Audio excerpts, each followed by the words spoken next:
ஒரு தவறை சுற்றி 100 வேஷம் போட்டாலும் நிஜம் வெளியே வரும். ஒரு நாள் நிஜம் வெளியே வரும். நிஜங்கள் சொல்லாத நிஜங்கள் உலகில் இருக்கலாம். தீர்வில்லாத நிஜங்கள் இல்லவே இல்லை. நிஜம் வெளியே வரும். நிஜங்கள் வணக்கம். நிஜங்கள் இது தீர்வுகளுக்கான களம். நம்ம நாட்டுல எத்தனையோ காவியங்கள் இருக்கு. அத்தனையோ காவியங்கள் எடுத்து பார்த்தீங்கன்னா முக்காவாசி காதல் அடிப்படையில தான் இருக்கு. காதல் புனிதமானது சொல்லுவாங்க, காதலுக்கு கண் இல்லை சொல்லுவாங்க. அப்புறம் எப்படிங்க இந்த காதலுக்கு நடுவில் ஜாதி மதம் இது எல்லாமே கலந்து வருது? குறிப்பிட்டு இப்போ இந்த சமுதாயத்துல இப்போ இருக்கிற காலகட்டத்துல நிறையவே பார்த்துட்டு இருக்கோம்.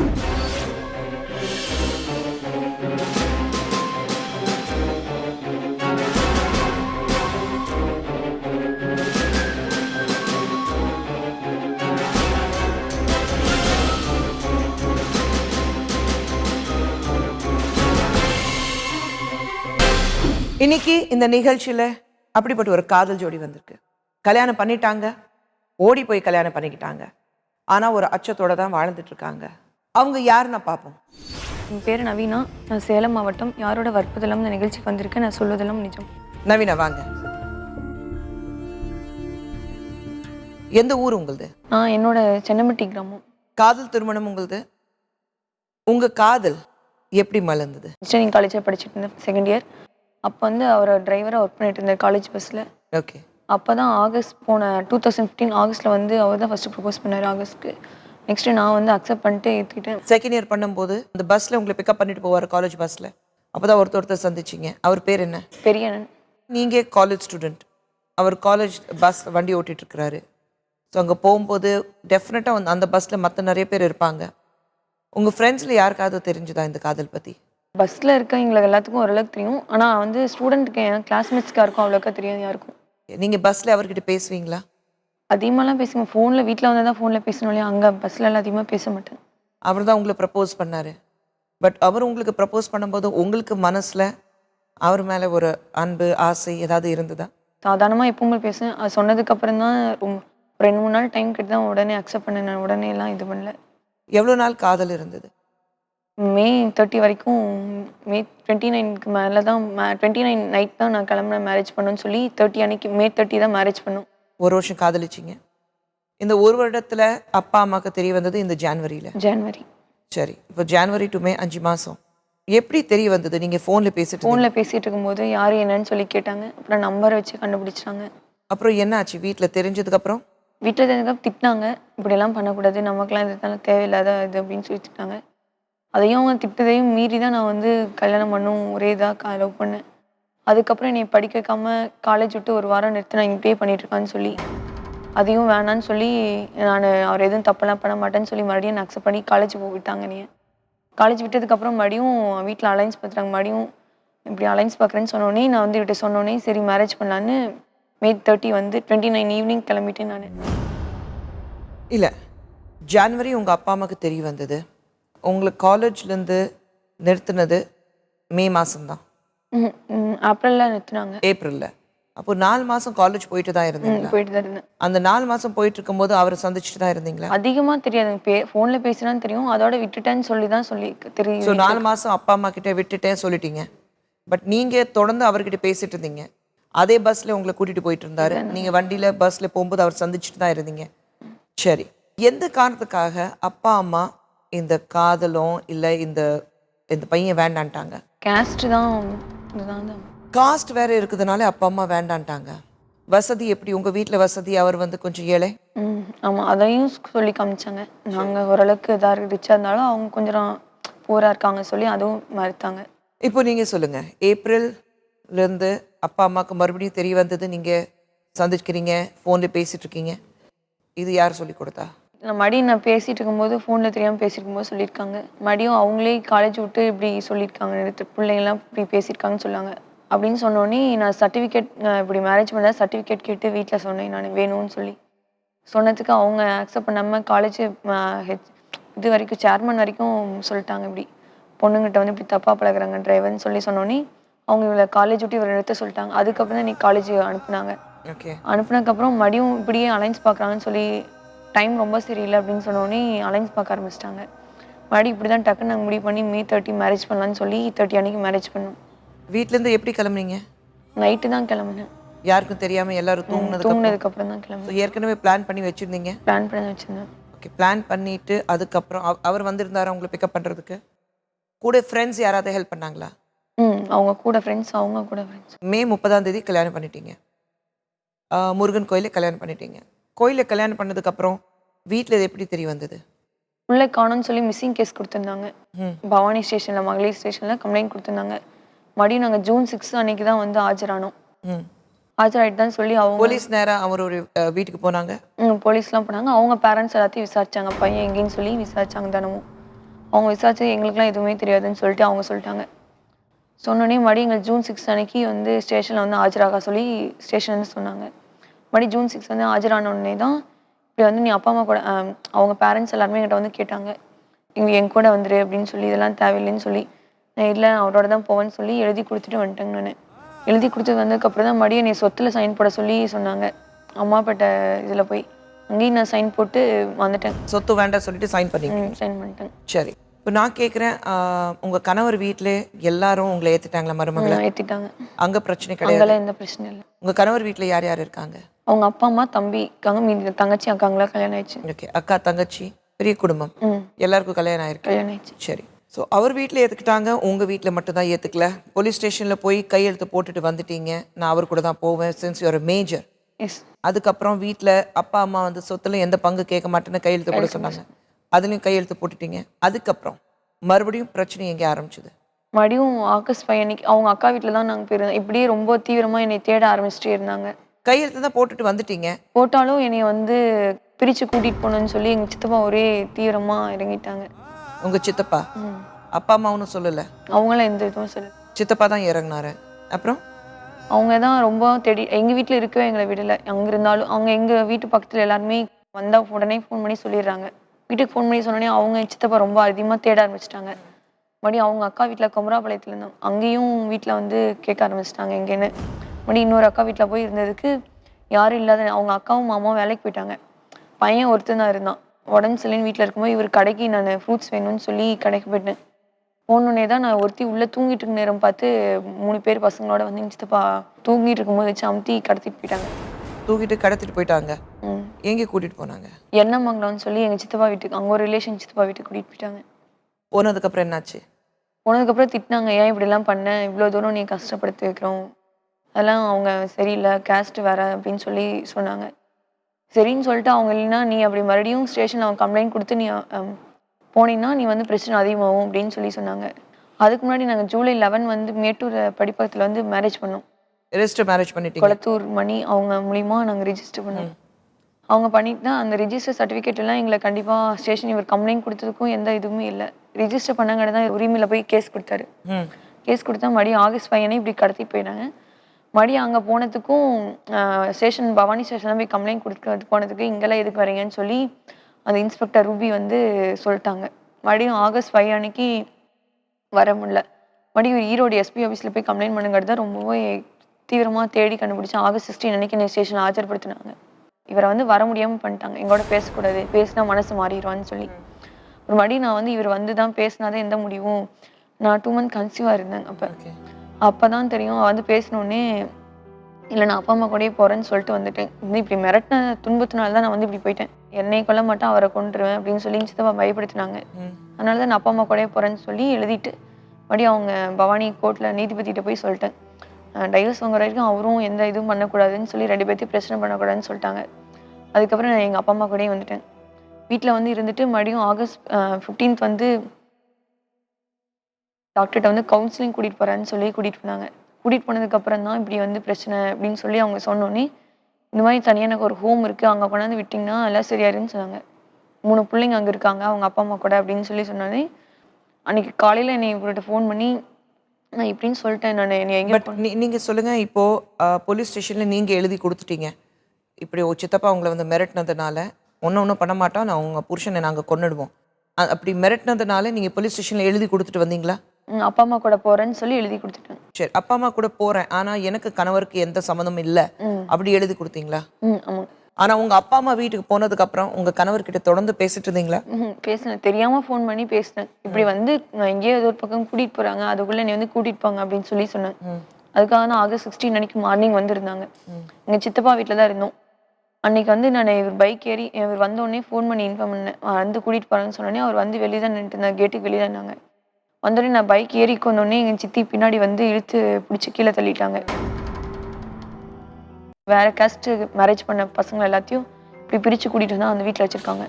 கமந்தப்பாடியில் விஎஸ்ஆர் கார்டன் சொல்லி அவங்க வச்சுருக்காங்க. சரி, அங்கே என்னாச்சு? அங்கே கூட்டிகிட்டு போய் விட்டுட்டாங்க. ஆகஸ்ட் 16 அன்னைக்கு மதியம் கொண்டு விட்டோடனே அவங்க எல்லாருமே எதுக்கு இப்படி பிரச்சனை பண்ண, மறுபடியும் இவ்வளோ தூரம் நாங்கள் அட்வைஸ் பண்ணி மறுபடியும் எதுக்கு தப்பிச்சு ஓட பிளான் பண்ணுன்னு சொல்லி கேட்டாங்க. நீங்கள் வந்து இப்படி அடித்து துன்புறுத்தீங்க, எனக்கு பிடிக்கலன்னு சொல்லி தான் நான் அவரோட போகலான்னு சொல்லி பிளான் பண்ணேன் அப்படின்னு சொல்லி சொன்னதுக்கு மறுபடியும் அவங்க பசங்களாம் தான் அங்கே இருந்தாங்க. எனக்கு அது பிடிக்காம நான் வந்து என்ன சொல்லிட்டேன், பசங்களாக இருக்காங்க எல்லாத்தையும் இப்படி கொண்டாந்து விட்டுட்டு போயிட்டேன்னு சொல்லி எங்கள் சித்தப்பாவை சித்திட்டு சொன்னதுக்கு சொன்னோன்னே அன்னைக்கு நைட் வந்து என் மடியை அடிக்க ஆரம்பிச்சிட்டாங்க. அவங்க அங்கே விட்டுட்டு போனோன்னே அந்த ஹோம் சொல்லும்போது அங்கே அடிக்கிறாங்களா? அடிக்கிறாங்கன்னு சொல்லி அந்த அக்காங்க தான் சொன்னாங்க, எனக்கு இவங்கெல்லாம் எதுவும் சொல்லலை. அவங்க நாங்களே உங்களை அடிச்சாங்களா? அடிச்சாங்க. எல்லாரும் வந்த பொண்ணுங்க எல்லாத்தையுமே அடிப்பாங்க. எவ்வளோ நாள் இருந்தீங்க? நான் 45 நாளாக இருக்காங்க அங்கே. 45 நாள் ஒரு ஹோமில் அங்கே விட்டுட்டு போயிட்டாங்க. ஆமாம். அங்கே டெய்லி சித்திரவதை அடிக்கிறது? ஆமாம். அப்பப்போ பேரண்ட்ஸ் வந்து பார்ப்பாங்க. அப்பா அம்மா வந்தாங்களா அப்பப்போ? இருக்க விட மாட்டாங்க எங்களை. நாங்கள் அடிக்கிறேன்னு சொல்லி அவங்கள்ட்ட அழுகிறேன்னு சொல்லி இருக்க விட மாட்டேன்ட்டாங்க. அப்பா அம்மாக்கு தெரியுமா அங்கே அடிப்பாங்கன்னு? அதெல்லாம் தெரியாது. அப்பா அம்மா உங்களை பார்க்க வரும்போது சொன்னீங்களா இப்படி அடிக்கிறாங்க? அதுக்கப்புறம் அவங்க கேட்டால் எச்சா தான் போய் அடிக்கிறாங்க. அப்பா அம்மா போய் எதுக்கு பிள்ளைங்களை அடிக்கிறீங்க, நாங்கள் மனசு ரிலாக்ஸாக தானே கொண்டு விட்டேன்னு சொன்னாலும் அவங்க போனதுக்கப்புறம் எங்களை அடிக்கிறாங்க மறுபடியும். அதனால நாங்கள் சொன்னால் அவங்க போய் கேட்க முடியதில்லை, எது சொன்னாலும் அவங்க கேட்கறதில்ல. நவீனா, அந்த ஹோம்லேருந்து அவ்வளோ சித்திரவதை அனுபவிச்சுட்டு 45 நாள் அங்கே இருந்தீங்க, நீங்களும் இன்னும் 3 பொண்ணுங்க அங்கே இருந்தாங்க. இந்த ரூமில் பூட்டிட்டு நீங்கள் எஸ்கேப் ஆகி வந்துட்டோம். எப்படி பூட்ட முடிஞ்சது உங்களால்? அவர் உள்ளே குளிச்சுட்டு சாமி கும்பிட போயிட்டாங்க. உள்ளே சாமி கும்பிட்டு இருக்கும்போது கரெக்டாக நாங்கள் வெளியே வந்து உடனே லாக் பண்ணிட்டு வந்துட்டோம். நீங்கள் 4 பொண்ணுங்க பிளான் பண்ணிட்டு தான் பண்ணீங்களா? பிளான் பண்ணே பண்ணியிருந்தோம். அங்கிருந்து எஸ்கேப் ஆனீங்க, பட் அங்கே 45 நாள் இருக்கும்போது உங்களுக்கு சாப்பாடு எல்லாமே நாங்களே செஞ்சு தான் சாப்பிட்டுக்கணும். நீங்கள் தான் சமைக்கணும், பொருளெல்லாம் அவங்க வாங்கி கொடுத்துருவாங்க? வாங்கி கொடுத்துருவாங்க. பேரண்ட்ஸ் கிட்ட இருந்து அமௌண்ட் வாங்கிப்பாங்க. எவ்வளோ நாளும் கொஞ்சம் வசதியான பாட்டியாக இருந்தால் 1 லட்சம் வரைக்குமே விலை பேசி தான் பிள்ளைங்களை இப்போ இது பண்ணிட்டாங்க, சாப்பாடு எல்லாமே வாங்கி பண்ணாங்க. இது எல்லாமே அப்பா அம்மாவுக்கு தெரியுமா? எல்லாமே தெரியும். தெரிஞ்சும் எப்படி இருந்தாங்க? மனசு மாறினா போதும். மனசு மாறினா அவங்க கொண்டாந்து விட்டுட்டு போயிட்டாங்க. உண்மையிலே இது ஏதோ ஒரு சினிமாவில் பார்க்குற கதை மாதிரி இருக்கு, ஆனால் இது நிஜத்தில் நடந்திருக்கு நவீனாக்கு. நவீனா மட்டும் இல்லை, இன்னும் 3 பொண்ணுங்க இருந்தாங்க, அவங்களே மறந்துடக்கூடாது. நவீனா கிட்ட பேசணும், இன்னும் நிறைய விஷயங்கள் பேச வேண்டியது இருக்கு. இப்போ நவீனாவின் கணவர் பெரியண்ணாவுக்கு வர சொல்லு. என் பேர் பெரியண்ணன். நான் சேலம் மாவட்டத்திலேருந்து வந்திருக்கேன். யாருடைய வற்புறுத்தல் இல்லாமல் வந்திருக்கேன். நான் சொல்கிறதெல்லாம் நிஜம். உட்காருங்க. வணக்கம். பெரியண்ணா, நிறைய விஷயங்கள் நவீனா எங்களுக்கு சொல்லியிருக்கா, ஆனால் உங்ககிட்டலேருந்து கேட்கணுன்னு ஆசைப்படுறேன். நீங்கள் காலேஜ்க்காக வண்டி ஓட்டிட்டு இருந்தீங்க, பஸ் ஓட்டிட்டு இருந்தீங்க, அதில் தான் நவீனாவை பிக்கப் பண்ணிட்டு போனீங்க. உங்களுக்கு நவீனா மேலே எதுக்காக அவ்வளோ அன்பு வந்தது? அது எப்படின்னு சொல்கிறதுன்னு தெரியல. இல்லை, நிறைய பொண்ணுங்க போயிருப்பாங்க. அதாவது எல்லாரும் ஃப்ரெண்ட்லியாக பேசுவாங்க, ஆனால் நவீனா வந்து அதிகமாக பேசவும் மாட்டாங்க. பேசாமையே இருந்ததெல்லாம் அது ஒரு அப்னாச்சுமே, அது ஒரு ரொம்ப பிடிச்சிருந்துச்சு. ஸோ ஜெனரலாக யார்கிட்ட பேசுறது கிடையாது. ஸோ அவங்க பேசாமல் இருக்கிற, மற்றவங்க பேசுகிறாங்க, இந்த பிள்ளை நம்மக்கிட்ட அவ்வளோ பேசுறது இல்லை, அதுவே உங்களுக்கு பிடிச்சிருந்தது. ஸோ முதல் நீங்கள் தான் ஃபோன் பண்ணீங்க, நீங்கள் தான் பேசுனீங்க? நான் தான் பேசினேன். பேச ஆரம்பித்தோடனே காதல் சொல்லிட்டீங்களா? இல்லைங்க, ஒரு 2 நாள் கழிச்சு தான் சொன்னேன். 2 நாள் கழிச்சு தான்? இது பெரிய நாள் விட்டு மாதிரி இருக்குது. இல்லை 2 நாள் கழிச்சு காதல் சொல்லிட்டீங்க. கல்யாணம் பண்ணிக்கணும்னு சொன்னீங்களா? ஆமாம். என்ன சொன்னாங்க? அது யோசனை பண்ணி சொல்கிறேன்னு சொன்னாங்க. அப்புறம் 2-3 நாள் கழிச்சு சரி பண்ணிக்கலாம் அப்படின்னு சொன்னாங்க. படிக்கணும் அப்படின்னு, நீ படித்து முடியும் அப்புறம் பண்ணிக்கலாம். அதுக்குள்ளே அவங்க பேரண்ட்ஸ் வந்து இந்த மாதிரி ப்ராப்ளம் பண்ணிட்டாங்க. நவீனா சொன்னது பார்த்தாக்கா அவங்க குடும்பம் கொஞ்சம் வசதியான குடும்பம். நீங்கள் அந்த அளவுக்கு வசதியான குடும்பத்துலேருந்து வந்திருக்கீங்களா? இல்லைங்க, நாங்கள் ஒரு நார்மலான இதுதாங்க. சரி. ஸோ ப்ராப்ளி பெற்றவங்களுக்கு அது ஒன்று இருக்கும், நம்ம பொண்ணு வந்து கொஞ்சம் வசதியாக இருக்குது, செல்லமாக வளர்த்துருக்கோம், அந்த வீட்டுக்கு போய் கஷ்டப்படக்கூடாது, அப்படி கூட உங்களுக்கு ஒரு சிந்தனை இருந்திருக்கலாம். நாங்களும் அந்தளவுக்கு விட மாட்டோம் இல்லைங்க. அது ஓகே. ஆனால் ஒரு பெற்றவங்களுக்கு எப்போவுமே அது அவங்க பேரண்ட்ஸுக்கு வந்து எந்த பிரச்சனையும் கிடையாது. சித்தப்பா மட்டும்தான். அதாவது சரி போனால் போயிட்டு போகிறாங்க, நல்லா பிழைக்கிட்டோம் அப்படின்னு தான் அவங்க அப்பா அம்மா எல்லாம் சொல்கிறாங்க. அவங்க ரொம்ப பாசமா எங்க சித்தப்பாவும் ரொம்ப என்னைய பிரியப்பட்டு முதல் பிள்ளைங்க நான் எங்க வீட்ல ரொம்ப. அதனால அவங்க வீட்ல தான் ரொம்ப செல்லமா வளர்ந்துட்டேன் நானு. 4 வருஷமா அவங்க வீட்ல தான் போயிட்டு இருந்தேன். எது சொன்னாலும் எங்க அப்பா அம்மாவே சொன்னாலும் கொஞ்சம் என்ன புள்ள வீணா போயிடுவேன்னு சொல்லி நான் முயற்சி பண்ணி நான் தேடி கண்டுபிடிச்சு அவள் நல்ல வழிக்கு நான் தேடி கொடுக்குறேன்னு சொல்லி எங்க அம்மாட்ட சொன்னாங்காட்டி எங்க அம்மா சரின்னு ஒத்துக்கிட்டாங்க. அப்பா அம்மா வீட்டில் என் பொண்ணு விட்டுடு சொன்னாக்கா அவங்க பண்ணுவாங்களா? பண்ண முடியாது. அவங்க அம்மா அப்பாவும் கொஞ்சம் சம்மந்தப்பட்டிருப்பாங்க. பட்ட ஸோ மாட்டாங்க. அப்பா அம்மா நாங்கள் முன்னாடி வர மாட்டோம், பெண் வழியாக நீங்கள் பார்த்துக்கோன்னு சொல்லியிருப்பாங்க. அவங்களுக்கு மனசில் அது இருந்திருக்கும், எப்படியாவது பொண்ணு திரும்பி வீட்டுக்கு வந்துடும். வந்துட்டா பரவாயில்லைன்னு சொல்லி அவங்க கண்டிப்பா நினைச்சிருப்பாங்க. சரி என்ன வேணாலும் நீ பண்ணிக்கோ, வீட்டுக்கு வந்தால் போதும் அப்படி இருந்திருப்பாங்க இல்லைங்க. சரி, நீங்கள் மே 30ஆம் தேதி கல்யாணம் பண்ணீங்களா? ஆமா. அதுக்கப்புறம் 2 மாதம் கழிச்சு கர்ப்பமாக இருந்தாங்க, குழந்தை கழிஞ்சது. அது எப்படி நடந்தது? அவங்க நான் இப்படி சாப்பிடாம தூங்காம இருந்தேன். அவங்க டேப்லெட் கொடுத்தாங்க, எதுவுமே இதாகவே இல்லை, அபாஷன் ஆகவே இல்லை. கோயம்புத்தூர்ல அவினாசி போற வழியில் ஏதோ ஹாஸ்பிட்டலில் கூட்டிட்டு போய் தான் எனக்கு அபாஷன் பண்ணிட்டாங்க. உங்களுக்கு தெரியும் அதுக்காக தான் கூட்டிகிட்டு போகிறாங்கன்னா? அதுக்காக தான் தெரியும். ஆனா வந்து இப்படி அவங்க டாக்டருக்கு வந்து வேற டாக்டர் மூலியமா அங்க அனுப்பிச்சு விட்டாங்க. அவங்க வந்து பண்ண மாட்டேன்னு சொல்லிட்டாங்க, தெரிஞ்ச டாக்டர். பண்ண மாட்டேன்னு சொல்லி வேற மூலியமா பண்ணணும். இப்படி காலேஜ்ல தப்பு நடந்துச்சுன்னு சொல்லி தான் என்னைய இது பண்ணிட்டாங்க. நீங்க சொல்லல எனக்கு கல்யாணம் ஆயிருக்கு, எனக்கு இந்த குழந்தை வேணும், எங்க அப்பா அம்மா கட்டாயப்படுத்துறாங்க? எங்க வீட்டில் தான் சொல்லிட்டாங்க, நான் காலேஜ்ல இப்படி தப்பு நடந்துச்சுன்னு சொல்லி சொன்ன உடனே அவங்க டாக்டரும் ஏத்துக்கிட்டாங்க. நேம் வேற மாதிரி கொடுத்துட்டாங்க. என்ன நேம் கொடுத்தாங்க? நம்ம பேர் சிந்துன்னு சொல்லி தான் கொடுத்தாங்க. உங்களுக்கு ஒரு உள்ளுக்குள்ள பயம் இருந்ததா? நான் சொல்லணும்னு நினைச்சேன். ஆனால் இப்போ ஸ்டேஷனில் வந்து இப்படி மாற்றி சொன்னதுனால பிரச்சனை. எங்கள் வீட்டில் முன்னாடி நான் என்னை திரும்பி நான் இவ கூட யாராவது இருந்தால் பரவாயில்ல, எங்கள் அப்பா அம்மா கூட இருக்கனால ஏதோ பிரச்சனை பண்ணிடுவாங்கன்னு சொல்லி தான் நான் பயப்பட்டு சரின்னு சொல்லிட்டேன். அந்த சமயத்தில் பெரியண்ணா நீங்கள் எங்கே இருந்தீங்க? நான் வீட்டில் தான் இருந்தேன். உங்களுக்கு இந்த விஷயம் தெரியுமா, எப்படி ஹாஸ்பிட்டல் கூட்டிகிட்டு போகிறாங்க? அதெல்லாம் தெரியாது. அதுக்கு பிறகு இங்கே வந்த பிறகு தான் எல்லாம் தெரியும். அம்மா கிட்ட பேசுனீங்களா? அம்மா கிட்ட எப்போ சொன்னீங்க உண்டாயிருக்கீங்கண்ணா? அம்மாட்டெலாம் சொல்லவே இல்லை. நான் தூக்கிட்டு இங்கேருந்து என்னை கடத்திட்டு போனதுக்கப்புறம் ஹாஸ்பிட்டல் ஸ்டேஷன் வந்து சொல்லிட்டு போனதுக்கப்புறம் தான் தெரியும்.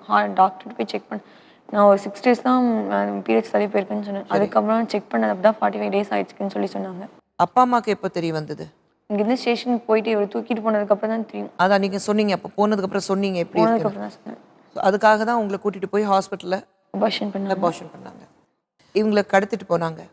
அப்போ நீங்கள் என்ன பண்ணீங்க? ஃப்ரூட்ஸ் வாங்கலான்ட்டு போன சமயத்தில் அந்த மாதிரி வீட்டில் இல்லாதப்போ தூக்கிட்டு போனாங்க. நீங்கள் உடனே போலீஸ் ஸ்டேஷன் கம்ப்ளைண்ட் கொடுத்தீங்களா?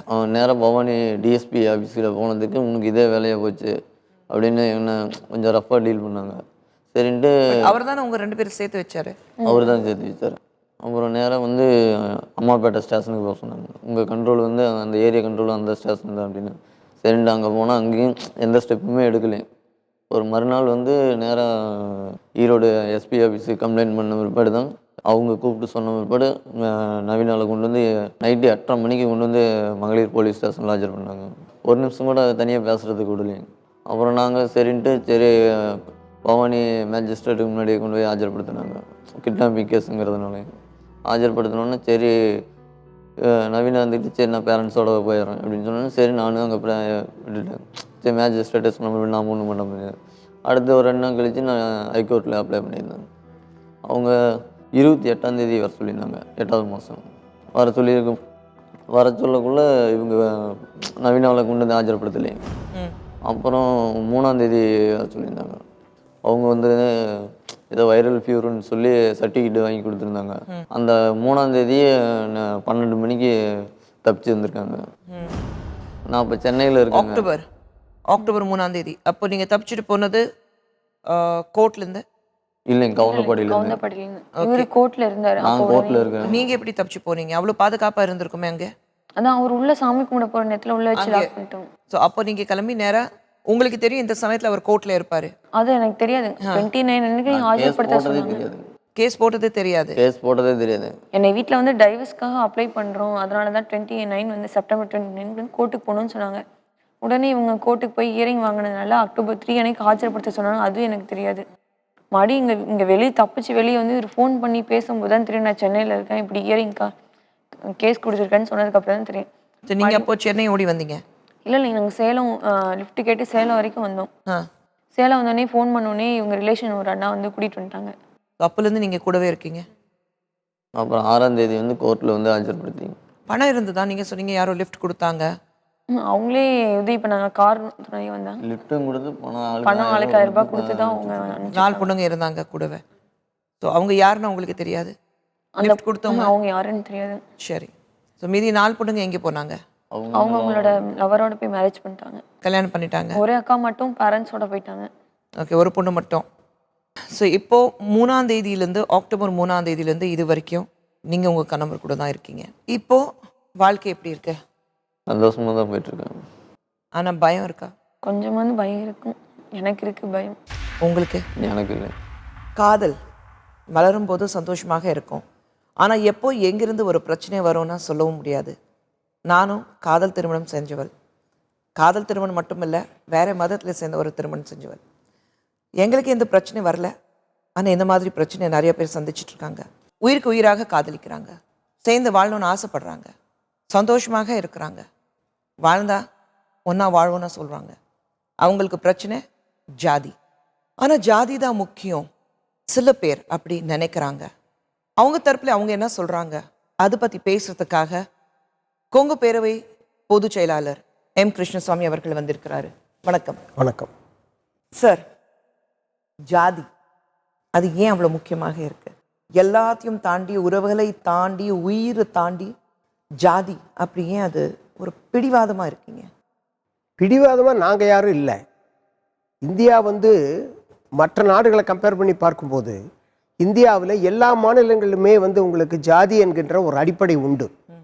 ஜாதி அடிப்படையில் தான் கலாச்சாரம் என்பது வளர்ந்து வந்தது. அப்போ கலாச்சாரமும் ஜாதியும் ஒன்றோடு ஒன்று பிணைந்திருக்கின்ற ஒரு காரணத்தினால மக்கள் வந்து ஜாதி ஓரியன்டாக தான் இருக்காங்க. இங்கே ஜாதியை விட்டுட்டு மனிதனை பிரித்து பார்க்கறது அப்படிங்கிறது வந்து இப்போ சமீப காலங்களில் நிறைய பேர் பிரித்து பார்க்க பழகிட்டாங்க. அதனால் இப்போ உங்களுக்கு வந்து அது வெளியிலேருந்து பார்க்கறதுனால அப்படி உங்களுடைய கண்ணுக்கு ஜாதி கொடுமைப்படுத்துது அப்படிங்கிற மாதிரி நினைக்கலாம். நீங்கள் காதலுக்கும் ஜாதிக்கும் ஒரு பெரிய இணைப்பு இருக்குது. காரணம் என்னன்னு கேட்டிங்கன்னா, நீங்கள் காதலுக்கு கண் இல்லாமல் இருக்கலாம், காதலுக்கு அறிவு வேணும். இன்றைக்கு இருக்கக்கூடிய மக்கள் வந்து காதலை அறிவுபூர்வமாக பார்க்க ஆரம்பிச்சிட்டாங்க. அப்போ ஜாதி தான் அறிவுங்கிறீங்க? ஜாதியுடைய பேஸ் இல்லாம எந்த நிகழ்ச்சியும் நடக்காது. எப்படி சார் சொல்றீங்க? அது காதலுக்கு வந்து கண் இல்லாம இருக்கலாம், அறிவு இல்லாம இருக்கக்கூடாதுன்னு நீங்க சொல்லிட்டீங்க. ஆமா சரி, அறிவு எப்படி? அதான் காதலுக்கு கண் இல்லைன்னா அப்புறம் கண் பார்வை இல்லை. அறிவுனா ஒருத்தர் வந்து மெஷர்மெண்ட் பண்ணிட்டு இவன் இப்படி இருக்கான், இவன் என்னை விட 2 இன்ச் கம்மியா இருக்கான், இவன் வேற ஜாதிக்காரன் இருக்கான், இவனுக்கு இவ்வளவு சொத்து இருக்கு, இவனுக்கு இவ்வளவு பணம் இருக்கு, அது வச்சுதான் அறிவுபூர்வமா நீங்க காதலிக்க முடியாது. இல்ல இன்னொன்னு நீங்க சொன்னீங்க சித்திரவதை பண்ணல. ஒரு பொண்ணு 45 நாள் ஒரு வீட்டுல அவளை பிவிசி பைப்ல அடிச்சு கால் பாதத்துல அடிச்சிட்டு அந்த மார்க்கு தெரியக்கூடாதுன்னு சொல்லிட்டு அவளை நடக்க வச்சு ஹாஸ்பிட்டல் கூட்டிட்டு போய் கருவை கழிச்சு அவளை வந்து பேய் மாதிரி தேடி தேடி தேடி நாய் மாதிரி அடிச்சு வீட்டுல தூங்கிட்டு இருக்கும்போது அவளை தூக்கிட்டு போய் ஏதோ ஒரு கடத்திட்டு போன மாதிரி அவளை கடத்திட்டு போய் சித்திரவதை பண்றது இல்லைன்னா அப்புறம் என்ன சார் பூமாலை போடுற மாதிரி இருக்கு? இல்ல நீங்க சித்திரவதை செய்யறது வந்து போயிட்டாங்க வேற ஜாதி சொல்லி அவங்களுக்கு அறிவு இல்லைன்னு வச்சுக்கோங்களேன், விட வேண்டியதானே? மற்றவங்களுக்கு அறிவு இருக்குல்ல? இல்ல, அறிவு நான் எந்த மீனிங்ல சொல்றேன் நீங்க அதை புரிஞ்சுக்கணும். ஃபர்ஸ்ட்ல அறிவு என்பது தன்னுடைய சுய வாழ்க்கைக்கு இது சரிப்பட்டு வருமா? நான் என்ன படிக்கிறேன்? நான் பிஇ படிக்கிறேன், ஒரு டிரைவரை போய் கல்யாணம் பண்ணிக்கிறேன், உன்னுடைய வாழ்க்கை சூழ்நிலை எப்படி ஓடும் நீ கொஞ்சமா சிந்திக்க வேண்டாமா? அவங்க அப்பா அம்மா ஒரு பொண்ணை வந்து நீங்க காதல் வந்து அவ்வளவு சுலமா சொல்லிட்டீங்க. ஒரு பெண்ணை வந்து பெற்றெடுத்து வளர்த்து ஆளாக்கி அதை வந்து நல்ல இடத்துல கட்டி கொடுக்கணும்னு நினைக்கிறவன் தான் உண்மையான அப்பா அம்மா. கண்டிப்பா இல்ல, எந்த சந்தேகமும் இல்ல. அதுல எல்லா அப்பா அம்மா, நான் முதல்ல அந்த பையன் கிட்ட அதுதான் சொன்னேன். அப்பா அம்மா பண்றது தான் பொண்ணு நல்ல இடத்துல கட்டி கொடுக்கணும், அவ்வளோ ஆசையா வளர்த்திருக்கோம், பொத்தி பொத்தி வளர்த்திருக்கோம், அன்பு செல்லம் கொடுத்து வளர்த்திருக்கோம், அவன் நல்ல இடத்துல கட்டி கொடுக்கணும் எல்லா அப்பா அம்மாவுக்கு ஆசை இருக்கு. அதுல எந்த தவறும் இல்லை நான் சொல்றேன். இந்த காதலுக்கு அறிவில்லைங்கிறது என்னுடைய தீர்க்கமான ஒரு ஜட்ஜ்மெண்ட். காரணம் என்னன்னு கேட்டீங்கன்னா, அங்கே நடந்திருக்கிற கொடுமைகளுக்கு நான் வருத்தப்படுகிறேன். அப்படி செய்திருக்க கூடாது. காரணம் என்னன்னு சொன்னா அவங்க பிரியப்பட்டாங்க, கல்யாணம் பண்ணிட்டு போயிட்டாங்க, என்ன நடவடிக்கை எடுத்துட்டு போறாங்க, அதை பத்தி எங்களுக்கு கவலை இல்லை. வருத்தப்படுறீங்கன்னு சொன்னீங்க. ஆமா, நடவடிக்கை ஏதாவது எடுத்தாங்களா? அதுக்கு நடவடிக்கை என்ன எடுத்தாங்கிறது எங்களுக்கு எப்படி தெரியும்? அது it is depend upon Erode மாவட்டம், ஈரோட்டில் நடந்த ஒரு விஷயம். நீங்க அதை வந்து ஜெனரலைஸ் பண்ணி பார்க்க கூடாது நம்ம. காரணம் என்னன்னு கேட்டா, நாங்கள் வந்து சில கலப்பு கல்யாணங்கள் வந்து அப்பா அம்மா சம்மதிச்சாங்கன்னா கல்யாணம் பண்ணிக்கிட்டு நாங்கள் சொல்றோம். எங்க ஜாதியிலே இருக்கிறவங்க எல்லாருமே சொல்றாங்க. ஆனால் சில விஷயங்கள் வந்து உங்களுக்கு தெரியலன்னு நான் நினைக்கிறேன். நான் நாடக காதல்லாம் சிலதெல்லாம் வருது. ரெண்டாவது வந்து பொண்ணை ஏமாத்திட்டு போய் கல்யாணம் பண்றாங்க. பொண்ணுனுடைய சொத்துக்கு ஆசைப்பட்டு கல்யாணம் பண்றாங்க. இந்த பொண்ணுக்கு என்ன பேக்ரவுண்ட் இருக்குதுங்கிறத பார்க்காம ஒரு கல்லூரிக்கு போகக்கூடிய ஒரு பெண் தினம் பஸ்ல போறா அப்படிங்கிற காரணத்துக்காக இந்த டிரைவரை நீ கல்யாணம் பண்ணிக்கிட்டீங்கன்னா நாளைக்கு மற்ற பெண்களோடு நீ எப்படி வாழ முடியும்? அவர் when compared to other ladies, how you will lead a peaceful life? Why sir? ஏன் காதலிச்சிட்டு குழந்தை பெத்துக்கிறது மட்டும்தான் இன்பம் நினைக்கிறீங்களா நீங்க? இல்ல சார், அவங்க வாழ்க்கையை அவங்க பாத்துக்கறேங்கறாங்க. அவங்க வாழ்க்கை அவங்க பாத்துக்கிட்டு மேடம், அத பத்தி எங்களுக்கு கவலையே கிடையாது. வாழ்க்கை குறுக்கு வந்து அவங்கள அறிவுரை சொல்றதுக்கு உங்களுக்கு யார் அந்த தகுதி கொடுத்தா, யார் ரைட்ஸ் கொடுத்தா சார்? அறிவுரை வந்து யாருக்கு வேணாலும் சொல்லலாம். என்னுடைய சமுதாயம் சிறப்பாக இயங்க வேண்டும் என்பதற்கான வழிவகைகளை மக்களுக்கு சொல்வதற்கு எனக்கு I am having full rights as per fundamental law. பெண்கள் வந்து இளகிய மனதுடையவர்கள். நீங்க பாவம் டிரைவர் அவனை நம்ம காதலிக்கலாம் அந்த பொண்ணு காதலிச்சிருந்தாருன்னா அவளுடைய இளகிய மனதை காட்டுது. ஆனால் அவன் பின்னாடி போறது மூலமா இவர் 2வது வருஷம் பிஇ படிக்கிறான். இந்த பொண்ணு BE 3rd year 4th year படிச்சு 40,000 50,000 சம்பளம் வாங்கி அவங்க அப்பா அம்மாவை காப்பாற்றணும். அந்த குடும்பத்தை காப்பாற்றுறது விட்டு போட்டு ஒரு மாசத்துக்கு ஒரு டிரைவருக்கு என்ன சம்பளம் தெரியுமா உங்களுக்கு? 4,000 ரூபா 5,000 ரூபா சம்பளம் கொடுக்குற ஒரு டிரைவர் பின்னாடி இந்த பொண்ணு ஓடிச்சுன்னா நாளைக்கு நல்ல வாழ்க்கை வாழ முடியுமா அந்த பெண்ணால? நான் இந்த இடத்துல ஒரு விஷயம் மட்டும் சொல்ல விரும்புறேன். நான் என் கணவர் காதலிக்கும் போது முதல் படத்தை இயக்கிட்டு இருந்தாரு. அவருக்கு சம்பளம் எவ்வளோன்னா எனக்கு தெரியாது. நான் அவர் காதலிக்கும் போது நிறைய பேர் வந்து சொன்னாங்க, நீ ஒரு மகா பெரிய நடிகை, அவ்வளோ பெரிய ஸ்டாரு, முதல் படம் டைரக்ட் பண்றாரு, அவருடைய வாழ்க்கை எப்படி இருக்கும் உனக்கு தெரியாது, எதிர்காலம் எப்படி இருக்கும்னு தெரியாது, முட்டாள்தனமா பண்றேன் நீ அவர் காதலிச்சு. நிறைய பேர் வந்து சொன்னாரு, அவன் இந்த ப்ரொடக்ஷன்ல வேலை பார்த்தவன், எங்க எச்ச தட்டு கழுவுனவ கூட சொன்னாங்க. காதலுக்கு கண் இல்லை, ஆனா நம்பிக்கை இருக்கு. அந்த நம்பிக்கையில தான் இன்னைக்கு ஒரு மாபெரும் வீடு கட்டி என்ன நகை நட்டு போட்டு அழக பார்த்து ஒரு பெரிய அந்தஸ்து கொடுத்து குஷ்புக்கு பின்னாடி ஒரு சுந்தருங்கிறது பேர் இருக்கு. அதுதான் என் கணவர், நான் பெருமையா சொல்லிக்கிறேன். மத்தவங்க சொல்லியிருந்தாங்கன்னா அதுவும் ஜாதி வேற, மேடம் மதம் வேற. நான் பாருங்க, எங்க ஊருக்காரரு உங்களுடைய கணவர், எனக்கும் நண்பர், உங்களுடைய திருமணத்திற்கும் நீங்க நல்லபடியா வாழ்றீங்கிறது எனக்கு மிகப்பெரிய சந்தோஷம். இதே மாதிரி எல்லாரும் வாழணும்னு ஆசைப்படுறது என்ன தப்பு? நான் ரொம்ப பெருமை, கொங்கு நாட்டு மருமகள்னா என்ன சொல்லிக்கிறேன் சார். அதை சொல்லிக்கிறதுக்கு ரொம்ப பெருமைப்படுறேன் சார். நான் இவங்க 2 பேரும் சேர்ந்து வாழணும்னு ஆசைப்படுறாங்கல்ல, இவங்களுக்கு என்ன பதில் சொல்ல விரும்புறீங்க? இவங்க 2 பேரும் சேர்ந்து வாழட்டும், நாமும் வாழ்த்துவோம். சரி, ப்ரொவைடட் அந்த பெண் ஒரு பரிதாபத்திற்குரிய பெண் என்பதுதான் என்னுடைய கருத்து. காரணம் என்னன்னு சொன்னா, 2nd இயர் பிஇ படிக்கக்கூடிய அந்த பெண் 3rd இயர் 4th இயர் படிச்சு முடிச்சதுக்கு அப்புறம் அதற்கப்புறம் நீ கல்யாணம் பண்ணிருந்தீங்கன்னா நான் புத்திசாலின்னு சொல்லியிருப்பேன். அப்படி என்ன ஒரு அவசரம் வேண்டி இருக்கிறது காதல்ல? ஏன்னா ஒரு பையனை காதலிக்கிறா, வேற ஜாதி சம்பந்தப்பட்ட ஒரு பையனை காதலிக்கிறானா உடனே கட்டாயப்படுத்தி வேற மாப்பிள்ளை பார்க்க ஆரம்பிச்சிட்டாங்க. இந்த மாசத்துக்குள்ள காலேஜ் கூட போக வேண்டாம், இந்த மாசத்துக்குள்ள உனக்கு கல்யாணம் பண்ணி வைக்கணும்னு அப்பா அம்மா முடிவு பண்ணிட்டாங்க. அப்புறம் என்ன சார் பண்ண சொல்றீங்க? புத்தியுள்ள அப்பா அம்மா அந்த வேலையை தான் செய்வாங்க. காரணம் என்னன்னு கேட்டா, அவனுடைய ஸ்டேட்டஸ் தன்னுடைய குடும்பத்துக்கு ஸ்டேட்டஸா இருக்குமா அப்படின்னு தான் எல்லாருமே இந்த கொங்கு நாட்டுல பாப்பாங்க. எல்லா கொங்கு நாட்டுல இல்ல சார், எல்லா அப்பா அம்மாவும் அதை தான் பாக்குறாங்க. அப்போ நீங்க அந்த அவங்க 2 பேர்த்தையும் நிக்க வச்சு பாருங்க. உங்களுக்கு மனசாட்சி என்பது ஒன்று இருக்குமானால் அவர்கள் சரியான ஜோடி என்று சொன்னால் நாங்கள் எங்கள் சங்கங்களை கலைத்தே விடுகிறோம். தோற்றத்தை பார்த்துட்டு இவன் நல்லா இருக்கானா, அவன் அழகா இருக்கானா, அவன் நட்டையா குட்டையா அதெல்லாம் பார்த்துட்டு காதலிக்கணும், அப்பதான் ஜோடி சேரணும். இதற்கு பேர் வந்து இது காதல் அல்ல. இல்ல நீங்க நாடக காதல் சொல்றீங்க. அவங்கள பார்க்கும்போது எப்படி நாடக காதல் உங்களுக்கு தெரியுது சார்? நீங்க நாடக காதல் என்பது அந்த பெண் நிறைய இடங்கள்ல என்ன விஷயம்னா, அந்த பெண்ணுடைய வயிற்றுல ஒரு கரு உருவான உடனே இவங்க வந்து அந்த அப்பா அம்மாவுடைய சொத்துக்கு நோட்டீஸ் விடுறாங்க. வக்கீல் நோட்டீஸ் விடுறாங்க. நானும் வக்கீல்ங்கிற முறையில சொல்றேன். பல இடங்கள்ல வந்து என்ன பண்றாங்கன்னா, அந்த சொத்துல எங்களுக்கும் பங்கு இருக்குது அப்படின்னு சொல்லி அவங்க கேட்கறாங்க. புரியுதா உங்களுக்கு? இந்த பொண்ணு எழுதிட்டு வந்துட்டா எனக்கு அப்பா சொத்துல ஒரு பைசா வேண்டாம்னு சொல்லிட்டு வந்துட்டா. அந்த அப்படி சொல்லிட்டு வந்துட்டா அப்படின்னா அவளோட சொந்த காலில் நிக்கட்டும், தாராளமா நிக்கட்டும். இதுதான் பண்றாங்க. ஆனா விட மாட்டேங்கிறாங்களே, எனக்கு சொல்றேன். இல்ல, அது விட மாட்டேன்னு சொல்றது என்னன்னா, அவர்கள் வந்து ஒரு சில தீவிரவாதிகள் வந்து எல்லா சமுதாயத்திலும் இருக்காங்க.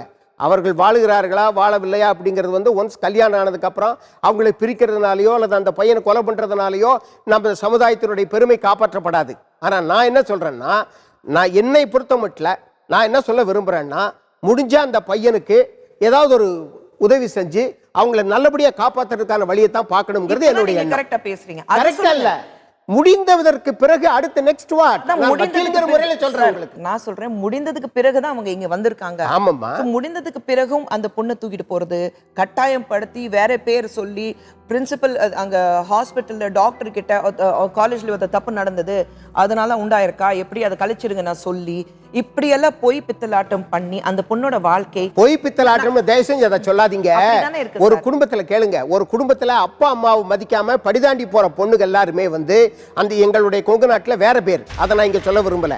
ஆனால் 20 ஆண்டு காலம் நீங்க கொடுத்த 25 பேர். ஆண்டு அப்படி காலம் ஒரு ஆண் பொண்ணா அவனுக்கு என்ன பேர் சார்? என்னங்க அதுக்கு ஆண் வந்து இந்த மாதிரி இல்ல விஷயங்கள் சார், அப்படி பண்ணாக்க ஏன் பொண்ணு மட்டும் தான் ஓடி போறாங்களா உங்க சமுதாயத்துல உங்க ஜாதியில ஆணும் இப்படி ஓடி போய் கல்யாணம் பண்றாங்க சார்? ஆணுக்கு என்ன பேர் சார்? ஆணுக்கு அதே பேர் தான். பொண்ணுக்கு என்ன பேர் என்ன சொல்ல விரும்பல, ஆணுக்கு என்ன பேர் சார்? ஆணுக்கு அதே பேர் தான். ஆனா நான் என்ன சொல்ல வர்றேன்னா ஆம்பளைங்க அப்படி பண்றது இருங்க 20 ஆண்டு காலம் கஷ்டப்பட்டு அவன் சீராட்டி தாலாட்டி பாராட்டி வளர்த்த அந்த பெண்ணை இன்னொருத்தன் தன்னுடைய அனுமதி இல்லாம இன்னொருத்தன் தொடரான் அப்படிங்கிற போது இது வெளிநாட்டுக்காரங்களுக்கு வந்து இது ஒத்து வர்ற சமாச்சாரமா இருக்கலாம். இல்ல சார். தமிழ்நாட்டுல பிறந்தவங்களுக்கு யாருக்கு இது உடன்பாடு இல்லை. பெண்ணுக்கு நான் கேக்குறேன், ஒரு பெண்ணுக்கு சீராட்டி பால் ஊட்டி தாலாட்டு பாடி கஷ்டப்பட்டு வளர்க்குறாங்க. ஆமா. அப்புறம் ஆண் குழந்தை பிறந்தா பால் ஊட்டுறது இல்லையா, இல்ல சீராட்டி வளர்க்கறது இல்லையா, இல்ல தாலாட்டு அவன் பாடி அவங்க அப்பா அம்மா வளர்க்கறது இல்லையா? பாத்துக்கிறான் மேடம், இது விட்டுப்பாட்டு ஓடிடுதே. யாரு அப்பா அம்மா பாத்து ஒண்ணு தெரியுமா? சார், எத்தனை தமிழ்நாட்டு cases பெண்கள் சார்? இருங்க. எத்தனை கேசஸ் இருக்கு சார், எத்தனை கேசஸ்ல பையன் விட்டுட்டு போயினா அம்மா அப்பா பாக்குறது இல்ல. இந்த நிகழ்ச்சியில எவ்வளவு நாங்க இங்க வந்து அம்மா அப்பா அழுகுறாங்க, எப்படியாவது எங்களை காப்பாத்த சொல்லு சார். அப்படி பசங்க விட்டுட்டு போலனா இன்னைக்கு ஓல்டேஜ் ஹோமே இருந்திருக்காது சார். ஓகே, பசங்களை விட்டுட்டு போறாங்க, அதுவும் பசங்க சொல்லும்போது எல்லா சமுதாயத்தை சார்ந்த பசங்க விட்டுட்டு போறாங்க. ஸோ அப்படி இல்லை, அப்பா அம்மா பாத்துக்கிறாங்கிறது கிடையாது. நான் சொல்றேன், ஒரு ஆண் ஒரு பெண் காதலிக்கும் போது அவன் தோற்றத்தில் பார்க்கறதுக்கு எப்படி இருக்கான், இல்லை அவன் வந்து பணக்காரனா, இல்லை என்னை வச்சு ஏதாவது நாடகம் ஆடுறானா, இல்லை நான் நாளைக்கு ஓடி போயிட்டா எனக்கு கஷ்டம் வருமா, அவங்க நல்லபடியாக வாழணும்னு ஆசைப்படுறாங்க. அப்படி இருக்கும்போது ஜாதி ஒரு பேர் வச்சுட்டு அவங்கள சித்திரவதை பண்றது அது நியாயம் இல்லை மட்டும்தான் நாங்கள் நினைக்கிறோம். For your kind information I am telling you, எந்த ஜாதிய அமைப்பும் அவர்கள் கஷ்டப்படுறத தூண்டி விடலை. அது நல்லா ஞாபகம் வச்சுக்கோங்க. யாரோ ஒரு தனி மனிதன் செஞ்சிருக்காரு அப்படிங்கிறதுக்காக அதற்கு காவல்துறை இருக்குது, அது அவங்க நடவடிக்கை எடுத்துட்டு போறாங்க. அவங்களுக்கு நீங்க என்ன உதவி பண்ண முடியும்? அதாவதுங்க, இப்படிப்பட்ட பெண்களுக்கு எங்களுடைய சமுதாயத்தின் மூலமாக உதவி செய்வது என்பது எங்களுடைய மக்கள் எங்கள் பின்னால் இருக்கக்கூடிய மக்களுக்கு நாங்கள் செய்கின்ற துரோகம். ஆனால் எப்படிப்பட்ட பெண் இந்த மாதிரி தன்னுடைய தாய் தந்தையரை விட்டுவிட்டு தன்னுடைய காதலே பெரிது என்று சொல்லி ஓடி போகிற பெண்களுக்கெல்லாம் நாங்கள் உதவி செய்ய தயாராக இல்லை. எந்த மக்களுமே உதவி செய்ய மாட்டாங்க. நீங்க யார்கிட்ட போய் வேலை கேட்டாலும் உன்னுடைய பேக்ரவுண்ட் என்னன்னு கேட்டு இப்படி கூட்டிட்டு ஓடி வந்தவன்னா சரி இவனுக்கு சரி நாளைக்கு வர சொல்லுப்பான்னு தான் சொல்லுவான் தமிழ்நாட்டில், இந்தியாவில், உலகத்தில். அதனால நீங்க அந்த மாதிரி பெண்களை வந்து நம்ம என்ன, மற்ற பெண்கள் வந்து இவர்களை பார்த்து வாழ்க்கையில் கஷ்டப்படக்கூடாது, தாய் தந்தையரை காப்பாற்ற வேண்டும். காதலிக்க கூடாது. அண்டர்லைன் நீங்க இப்போ சொன்னீங்க சார், ரொம்ப வருத்தமா இருக்கு. எங்களுடைய மக்கள் எங்களுக்கு அனுமதி கொடுக்க மாட்டாங்க. இப்படிப்பட்ட பெண் அவ எந்த தவறும் பண்ணல, காதலிச்சா அது மட்டும்தான் அவ பண்ணிருக்கா. அம்மா காதலிச்சு நீங்க அப்பா அம்மாவுடைய காலில் விழுந்து ஆசீர்வாதம் வாங்கி எங்களை வாழ்த்துங்கன்னு சொல்லியிருந்தா எவ்வளவு சந்தோஷமா இருந்திருக்கும். நானே வாழ்த்தி இருப்பேம்மா. ஆமா சார், சொன்னால. எங்க சார் விட்டாங்களா? எங்க விட்டாங்க? விட்டாங்களா? அது உண்மை கதை. அவங்க என்ன சொல்றாங்கங்கிறது தெரியாம ஐ cannot say half a word. இவ்வளவு தூரம் வந்தீங்க, உங்களுடைய வியூஸ் உங்களுடைய கருத்துக்கள் எங்களுக்கு கூட ஷேர் பண்ணீங்க, உங்களுக்கு நன்றி. வணக்கம். நான் இறுதியாக ஒன்று சொல்லிக்கொள்ள விரும்புகிறேன். என்னன்னா, நீங்கள் இந்த கஷ்டப்படுறவங்களை பற்றி ஒரு சில செய்திகள் மட்டும் பார்த்துக்கிட்டு இருக்கீங்க. கலப்பு திருமணம் செஞ்சுக்கிட்டு சந்தோஷமாக வாழக்கூடியவங்க ஒரு அதர் பார்ட் ஆஃப் த லைஃப்பில் வாழ்ந்துட்டு தான் இருக்கிறாங்க. ஆனால் இந்த மாதிரி ஜாதி விட்டு ஜாதி கல்யாணம் பண்ணிக்கிட்டவங்க வந்து எல்லாருமே வந்து இந்த சிக்கல்களில் துணை போகிறாங்கன்னு நீங்கள் நினைக்கிறீங்க. அப்படியும் சில பேர் இல்லை. ஆனால் இந்த சமுதாயம் நன்றாக இருக்க வேண்டும் என்று சொன்னால் அவங்க லிமிட்ல நின்றுக்கணும். அந்த லிமிட்டை தாண்டி போற போது தான் இந்த மாதிரி சிக்கல்கள்லாம் வருது. அதனால நமக்குன்னு ஒரு வரையறை போட்டுக்கிட்டு வாழ்ற மனிதன் எல்லாருமே நல்லா தான் இருக்காங்க. அவர்கள் யாருமே வந்து சோடை போயிட்டு தான் எனக்கு தெரியல. இருந்தாலும் உங்களோட இந்த ப்ரோக்ராம்ல கலந்துக்கிட்டது எனக்கு உள்ளூர ஒரு மகிழ்ச்சி. நன்றி, வணக்கம். ரொம்ப நன்றி. எல்லாத்தையும் பார்த்துட்டு அறிவுபூர்வமாக தான் காதலிக்கணும்னு எல்லாரும் சொல்லியிருந்தாங்கன்னா இந்த உலகத்திலே மாபெரும் காதலர்கள் டெஃபினட்டாக இருந்திருக்க மாட்டாங்க. தாஜ்மஹல் இருந்திருக்காது, ரோமியோ ஜூலியட் இருந்திருக்காது, ஷிரின் ஃபராதும் இருந்திருக்க மாட்டாங்க, ஏன் நம்ம நாட்டில் மீராவும் இருந்திருக்க மாட்டாங்க. ஆனால் என்ன பண்ணுறது, நம்மளுடைய சமுதாயம், நம்மளுடைய உலகம் நம்மளால உருவாக்கப்பட்டது. தமிழ்நாட்டில் இன்னைக்கு பார்த்தோம்னா தினமும் ஒரு நியூஸ் பேப்பர் எடுத்து பார்த்தா எங்கேயாவது ஒரு ஆணவ கொலை சொல்கிறோம். ஒரு பயத்தில் தான் மக்கள் வாழ்ந்துருக்காங்க. அதுவும் காதல் ஜோடிகள். அப்பா அம்மா ஏற்றுக்க மாட்டாங்க, சொன்னாலும் ஏற்றுக்கிறது இல்லை, கட்டாயப்படுத்தி வேறு இடத்துல கல்யாணம் பண்ணணும்னு ஆசைப்படுறாங்க. வேறு வழி இல்லாமல் ஓடி போயிடுறாங்க. ஓடி போகிறது சரின்னு நான் சொல்லலை, மிகப்பெரிய தவறு. கஷ்டப்பட்டு அப்பா அம்மா உங்களை வளர்க்குறாங்க, அவங்க என்ன சொல்கிறாங்க, கண்டிப்பாக உங்கள் நல்லதுக்கு தான் இருக்கும். ஆனால் சில சமயத்தில் காதலுக்கு கண்ணில் சொல்லுவாங்க.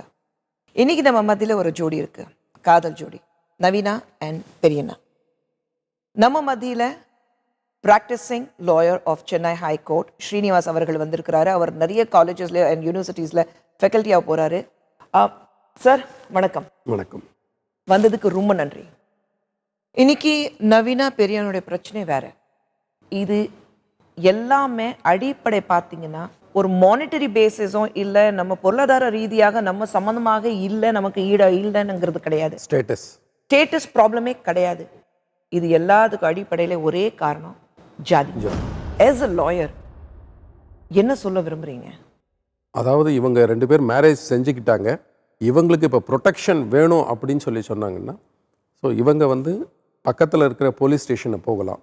ஒருவேளை போலீஸ் ஸ்டேஷன் வந்து அவங்களுக்கு வந்து அவங்க ஒரு தரப்புக்கு சாதகமாக செயல்படுறதா நினச்சாங்கன்னா, இங்கே இருக்கிற டிஜிபி ஆஃபீஸ் இங்கே வந்து அவங்க வந்து ஒரு மனு கொடுக்கலாம். ஸோ இது போல் வந்து இங்கே இந்த மாதிரி வந்து இந்த சமுதாயத்தில் இருந்தோ இந்த குறிப்பிட்ட பேரண்ட்ஸ் கிட்ட இருந்தோ எங்களுக்கு வந்து ஒரு அப்போசிஷன் இருக்குது, ஸோ எங்களுடைய உயிருக்கு பாதுகாப்பு வேணும் அப்படின்னு சொல்லி கொடுக்கும் பொழுது ஸோ டெஃபினட்டாக வந்து அவங்க அதை வந்து ஹேண்டில் பண்ணுவாங்க. அதையும் மீறி ஒருவேளை ஏதாவது வந்து ஒரு த்ரெட் இருக்குது அப்படின்னு சொன்னால் இவங்க வந்து கோர்ட்டில் வந்து ஒரு பெட்டிஷன் வந்து தாக்கல் பண்ணலாம். என்னன்னு சொன்னால் இந்த சமுதாயத்திலிருந்தோ இந்த பிரிவினரிலிருந்தோ இந்த தரப்பு மக்களிடமிருந்து எங்களுக்கு வந்து த்ரெட் இருக்குது சேர்ந்து வாழறதுல, அதனால் அவங்கக்கிட்ட வந்து எங்களுக்கு வந்து ப்ரொடெக்ஷன் வேணும். அதே சமயத்தில் இந்த கம்ப்ளைண்ட்டை ரெஜிஸ்டர் பண்ணணும்னு சொல்லி ஒரு எஃப்ஐஆர் ரெஜிஸ்ட்ரேஷன் பண்ணுறதுக்காகவும் இவங்க வந்து நார்மலாக வந்து ஒரு கோர்ட்டை அணுகலாம்.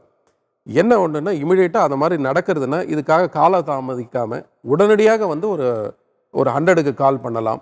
ஸோ 100க்கு கால் பண்ணி இவங்களுடைய ப்ரொட்டஸ்ட்டை முதல்ல பதிவு பண்ணணும். அதுக்கு பிறகு வந்து இவங்க வந்து ஒரு நியரஸ்ட் போலீஸ் ஸ்டேஷன்லையோ இல்லை நியரஸ்ட் போலீஸ் ஸ்டேஷன் இவங்களுக்கு ஒரு கம்ஃபர்ட் ஜோனுக்குள்ளே இல்லை என்றால் அதை விட higher office, superintendent of police or commissioner of police or DGP, so இந்த மாதிரி ஒரு ஆஃபீஸரை பார்த்து நம்ம கொடுக்கும்பொழுது நிச்சயமாக ஒரு தீர்வு உண்டு. ஸோ நீங்கள் அங்கே யார் போய் பார்த்தீங்க? நீங்கள் போலீஸ் ஸ்டேஷனுக்கு போனீங்க, காவல்துறைக்கு போனீங்க? அங்கே டிஎஸ்பி பார்த்தோம், எஸ்பி பார்த்தோம். டிஎஸ்பி கிட்ட மனு கொடுத்துருக்கீங்க இல்லையா? கொடுத்துருக்கோம். கொடுத்ததுக்கு எந்த ஆக்ஷன் இல்லை. அதுக்கப்புறமும் த்ரெட் இருக்கா? அதுக்கப்புறம் இருந்துச்சுங்க. அப்புறம் எஸ்பி கிட்ட கொடுத்தோம். எஸ்பி கிட்ட கொடுத்தீங்க. இப்போ த்ரெட் இருக்குது? இப்போ இது வரைக்கும் இல்லைங்க, அமைதியாக இருக்குது. அப்படின்னு நம்ம கேர்லெஸ்ஸாக இருக்கக்கூடாதுன்னு கொஞ்சம் இதாக இருக்கும். அதான் நீங்கள் வந்து உங்களுக்கு த்ரெட் இருக்குது அப்படின்னு சொன்னால் நீங்கள் வந்து அதை வந்து அந்த கொடுத்த புகாரை வந்து எஃப்ஐஆராக பதிவு பண்ண சொல்லி நீங்கள் கொடுக்கலாம். ஹைகோர்ட்டில் கேஸ் இருக்குது. ஹைகோர்ட்டில் கேஸ் இருக்குங்களா? ஸோ கரெக்டாக தான் போயிருக்காங்க. மேபி அதை கரெக்டாக போயிருக்கிறதுனால தான் இவங்களுக்கு ஆஸ் ஆஃப் நவ் வந்து த்ரெட் இல்லையா இருக்கும். பட் ஒரு சின்ன பயத்தில் வாழ்ந்துட்டு இருக்காங்க. பெரியண்ணாக்கு அந்த பயம் கிடையாது, ஆனால் நவீனா டெஃபினட்டாக அந்த பயத்தில் தான் இருக்காங்க. ஸோ பயத்தில் இங்கே என்ன அப்படின்னா, ஒன்று அந்த இடத்த விட்டு நீங்கள் வெளியில் வந்து வாழ முடியும்னா வாழுங்க. அப்படி இல்லை அந்த இடத்துல தான் நீங்கள் வாழ்வாதாரம் உங்களுக்கு அங்கே இருக்குது அப்படின்னு சொன்னால் நீங்கள் இப்போ போயிட்டு இருக்கிற ஸ்டெப் கரெக்டு தான். நீங்கள் வந்து தெளிவுபடுத்திருக்கீங்க, டிஎஸ்பி கிட்டேயும் புகார் கொடுத்துருக்கீங்க, எஸ்பி கிட்டேயும் புகார் கொடுத்துருக்கீங்க. இது போதாது என்று உயர்நீதிமன்றத்தையும் நீங்கள் அணுகியிருக்கீங்க. ஸோ அதனால் உங்களுக்கு அநேகமாக எனக்கு தெரிஞ்ச வரலும் இனிமேல் வந்து பயம் இருக்காது. இருந்தாலும் நாம் எப்பவுமே ஜாக்கிரதையில் இருந்து தான் ஆகணும். இதுக்கப்புறம் என்ன பண்ணணும்னு நினைக்கிறீங்க நவீனா? இதுக்கப்புறம் நான் மேலும் படிக்கணும். பட் ஸ்ரீனிவாஸ் அவர்கள் சொன்ன மாதிரி அதே இடத்துல இருந்துட்டு படிக்கணும்னு ஆசைப்படுறீங்களா? இல்லை, வெளியில் போனாலும் போயிடலாம். இதுக்கு நீ பிரச்சனை பண்ணலைன்னா அங்கே இருக்கலாம். பிரச்சனைன்னு கொஞ்சம் இதானா நமக்கு மனசுக்கு பிடிக்கலைன்னா வேற பக்கம் வந்து தான்.